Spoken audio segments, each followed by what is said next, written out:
Hello everyone, आप सभी का स्वागत है मेरे चैनल योग कन्या माधुरी में।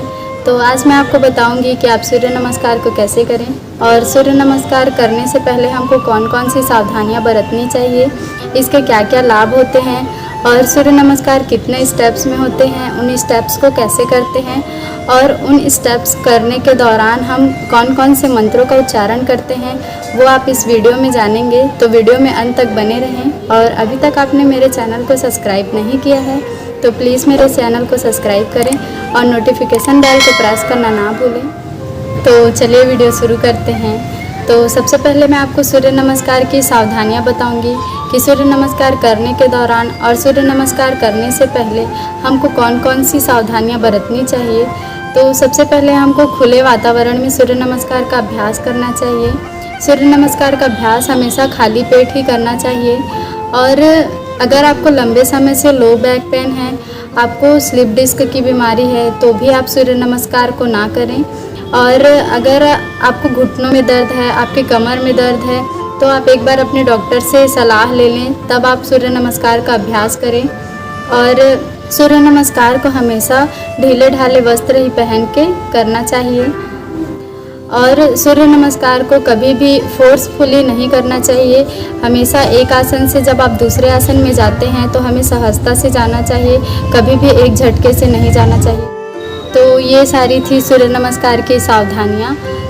तो चलिए हम सूर्य नमस्कार की प्रक्रिया जान लेते हैं, उसमें कितने स्टेप्स होते हैं। तो सूर्य नमस्कार में 12 स्टेप्स होते हैं, जिनको अभी आप मुझे करते हुए देखेंगे और मैं आपको साथ ही साथ बताते भी जाऊंगी कि आपको सूर्य नमस्कार कैसे करना है। तो सबसे पहले आप सभी को मेरा नमस्कार। और सूर्य नमस्कार करने के लिए हम सबसे पहले मैट के पूरे एक साइड खड़े होंगे और हमारे पैरों के बीच थोड़ा सा गैप होना चाहिए। और हम सामने की ओर इसीलिए खड़े होते हैं क्योंकि जब हम योगा करते हैं तो हमारा बॉडी पीछे की ओर जाता है। हम सावधान की स्थिति में रहेंगे। सूर्य नमस्कार का प्रथम आसन प्रणाम आसन है, जिसको हम प्रार्थना मुद्रा भी कहते हैं। इसमें हमारा श्वास सामान्य होता है और हम दोनों हाथों को नमस्कार मुद्रा में अपने चेस्ट से लगा के रखते हैं और इस आसन में ओम मित्राय नमः मंत्र का उच्चारण करते हैं। फिर दूसरे स्टेप में जाने के लिए हम अपने हाथों को धीरे धीरे खोलेंगे और सांस भरते हुए जितना हो सके उतना पीछे की ओर झुकेंगे। आप चाहें तो इससे ज़्यादा भी पीछे झुक सकते हैं। इस आसन को हस्त उत्तानासन बोलते हैं और ये बिल्कुल भी ज़रूरी नहीं है कि आपको एकदम ज़्यादा ही पीछे झुकना है। आप जितना आपकी क्षमता है आप उतना ही पीछे झुके।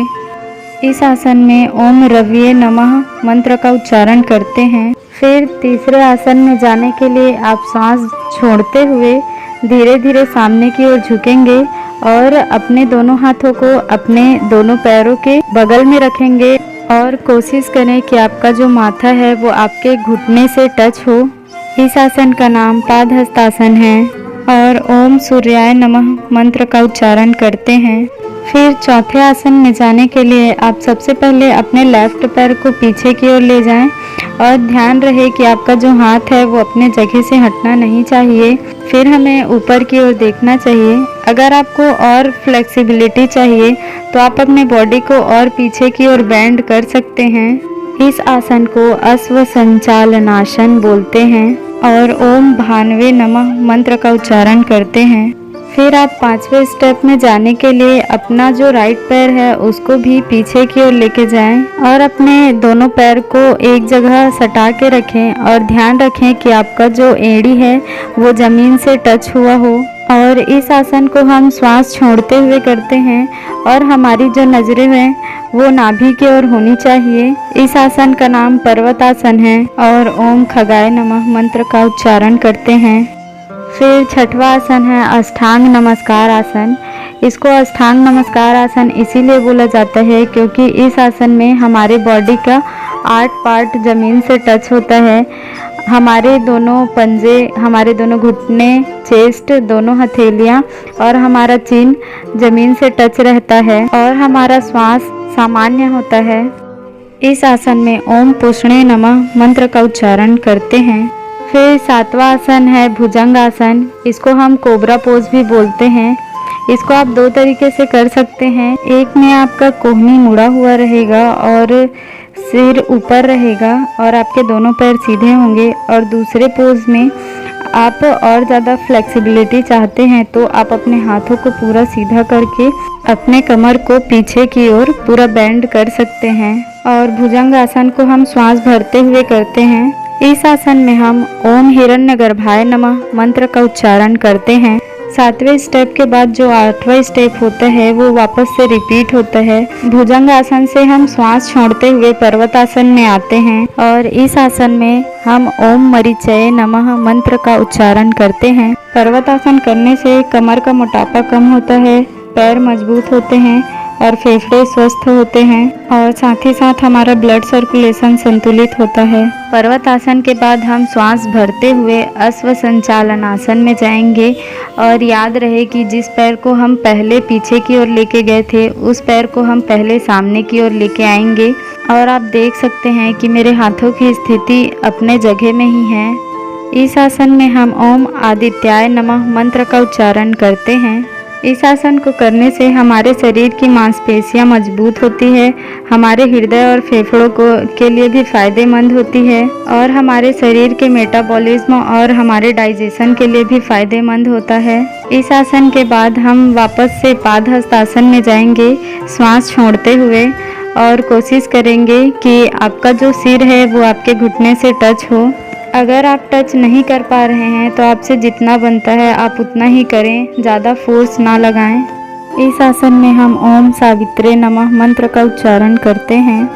इस आसन को करने से हमारा मस्तिष्क शांत होता है, तनाव और कम डिप्रेशन से भी राहत मिलती है, हमारा पाचन सही होता है और हमारे पैरों में खिंचाव बनता है, और दमा, हाई बीपी और साइनस की प्रॉब्लम से भी मुक्ति मिलती है। साथ ही साथ हमारा सिर दर्द और अनिद्रा की भी प्रॉब्लम दूर होती है। फिर हम श्वास भरते हुए हस्त उत्तानासन में जाएंगे, और ध्यान रहे कि आपका जो दोनों हाथ है वो आपके दोनों कान से सटा रहे।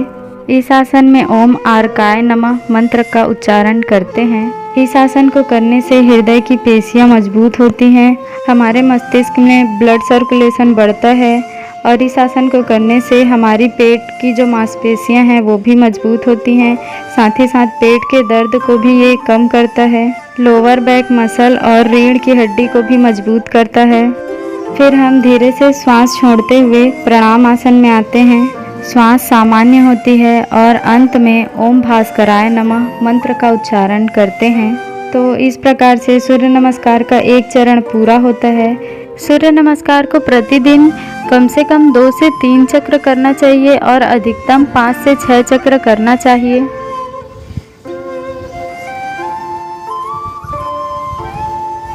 तो चलिए अब हम सूर्य नमस्कार के जो लाभ हैं वो जान लेते हैं। सूर्य नमस्कार करने से हमारे शरीर को बहुत सारे फायदे होते हैं। तो सूर्य नमस्कार हमारा वज़न कम करता है। आपका वज़न बहुत ज़्यादा है तो आप प्रतिदिन सूर्य नमस्कार 3 से 4 राउंड करें। इससे आपका वज़न काफ़ी जल्दी कम हो जाएगा, और हमारा जो डाइजेस्टिव सिस्टम होता है उसको भी ये मजबूत बनाता है। हमारी मांसपेशियाँ और जो हमारे जोड़ों में दिक्कतें होती हैं उसको भी ये ठीक करता है, साथ ही साथ उनको मजबूत करता है।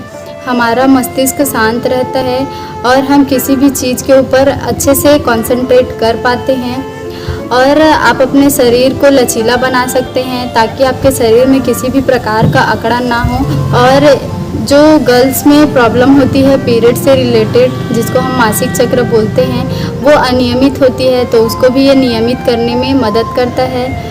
हमारी जो रीढ़ की हड्डी होती है उसको भी मजबूत करता है। सूर्य नमस्कार करने से हमारा जो फेस का ग्लो है वो अलग से निखर के आता है। अगर आपको ये वीडियो अच्छा लगा हो तो प्लीज़ वीडियो को लाइक करें और वीडियो को शेयर करें जितना ज़्यादा हो सके उतना, और मुझे कमेंट करके बताएं कि आपको ये वीडियो कैसा लगा। और आपको और भी कोई परेशानियां हैं तो आप उसके लिए भी कमेंट कर सकते हैं।